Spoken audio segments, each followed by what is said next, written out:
Most of your suffering is happening in a place that doesn't exist, and Buddhism teaches that peace returns the moment you come back to the present, not because the present is perfect, but because it's real. The past is memory. The future is imagination. Only this moment is life. And yet the mind almost never stays here. Notice what your thoughts do all day. They rewind conversations. They replay mistakes. They edit old memories as if the past can still be negotiated. Or they fast forward into worry. What if this fails? What if I lose this? What if something goes wrong? The body is sitting in a chair, but the mind is traveling through time. And the nervous system reacts to those imagined timelines as if they're happening right now.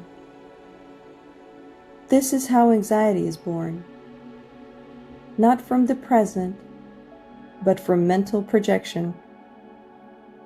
Buddhism describes this as the restless mind, a mind that believes salvation lives somewhere else, later, before, after this is fixed, after I become someone else.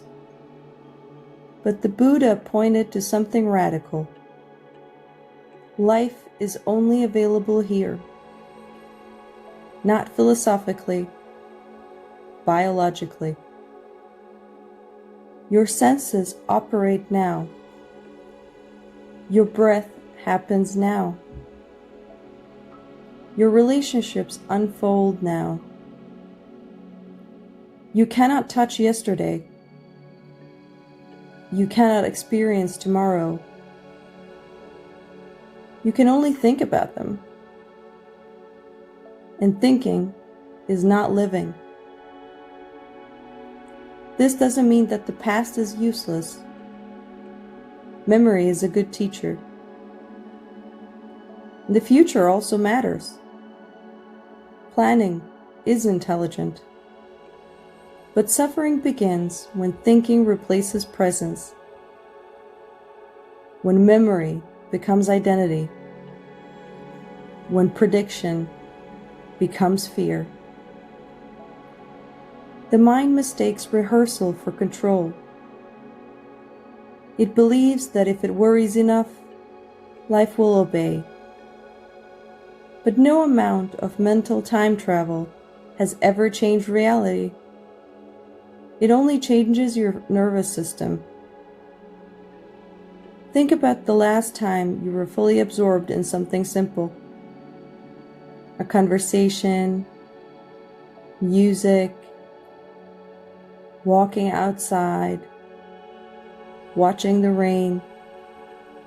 For a moment, the mental noise faded, and what remained was quiet aliveness. That is presence. It's not mystical. It's not complicated. Just attention resting where life is actually happening. And notice something important. In those moments, suffering pauses.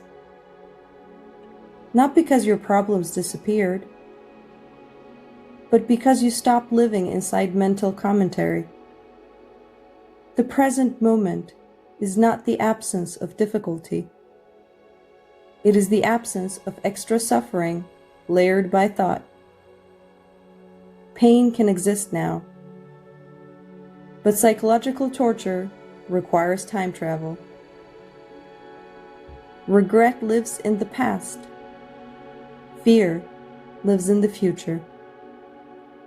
Presence holds sensation without the story.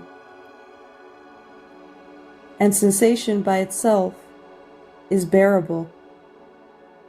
Even grief, when felt directly, moves like weather. It is the mind's narrative that makes it feel endless. Buddhism does not ask you to escape thinking. It asks you to notice when thinking replaces reality. The sound of your breath, the feeling of your hands, the weight of your body. These are anchors, not to trap you, but to return you. Every time attention comes back to the senses, the nervous system recalibrates. The body realizes, right now, in this exact second, I am alive. The mind resists this simplicity. The mind says, this can't be it. There must be more. But presence is not small, it's vast. Because when you stop chasing time, you start inhabiting experience. A sip of water becomes vivid. A face becomes detailed. A moment becomes complete. Life stops feeling like a hallway you're rushing through and becomes a room you're standing inside. Here is the quiet truth Buddhism points to. You cannot solve life from the outside. All healing happens in the present. All connection happens here.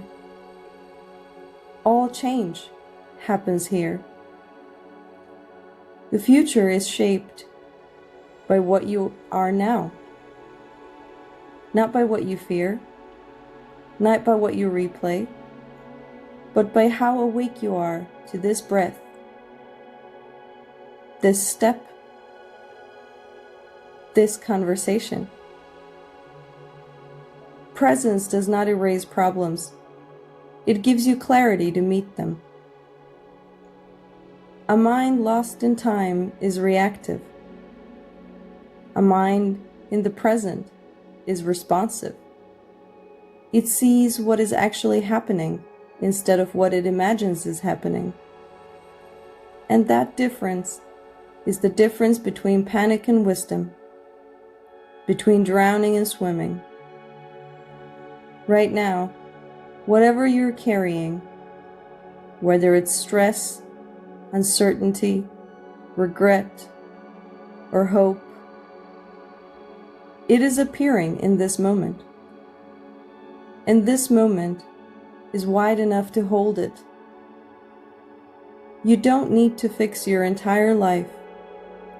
You only need to meet this second honestly, and the next second, and the one after that. Life is not a mountain you climb in one leap. It's a series of present steps, and peace lives inside each one. The present moment is not a concept. It's the only place you have ever lived. Every memory you cherish happened as now. Every future you hope for will arrive as now. You are always meeting life here. The only question is, are you noticing? And when you notice, even briefly, the mind softens, the body exhales, and existence becomes simple again. Not easy, but real. In reality, when met directly, is surprisingly gentle.